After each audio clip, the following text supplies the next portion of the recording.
Bonjour, dans cette vidéo, nous allons traiter l'exercice 3 de la série 2 de chimie organique générale.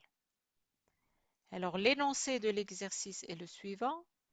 Quelle est ou quelles sont la ou les propositions vraies à propos de la chiralité d'une molécule?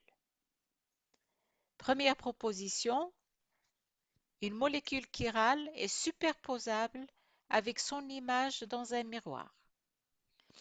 Deuxième proposition, une molécule chirale dévie le plan de la lumière polarisée. Troisième proposition, elle, c'est-à-dire la molécule chirale, présente un plan de symétrie. La proposition petit d est la suivante. La molécule chirale ne peut être que dextrogire.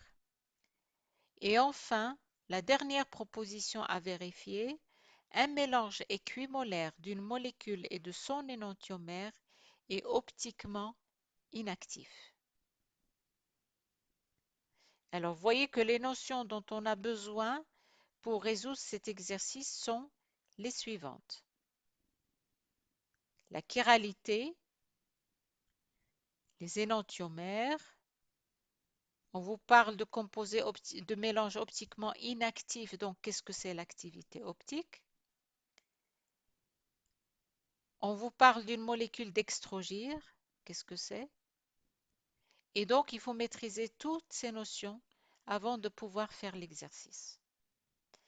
Donc, on va commencer par la chiralité et je voudrais juste signaler que toutes ces notions sont liées. On va le voir.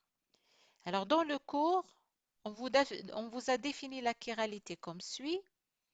La chiralité est une propriété liée à l'absence de certains éléments de symétrie. Absence de plan de symétrie, absence du centre de symétrie. Et on vous a montré en cours des exemples d'objets. Par exemple, la main. La main, c'est un objet qui est chiral parce qu'elle n'est pas superposable à son image par rapport à un miroir et n'a pas d'éléments de symétrie. On vous a montré également l'exemple de la chaussure, du gant, de l'escargot. Tout ça, ce sont des objets, il y en a d'autres dans notre vie courante. En chimie organique, on va prendre un exemple d'une molécule et on va se poser la question, est-ce qu'elle est chirale? C'est-à-dire,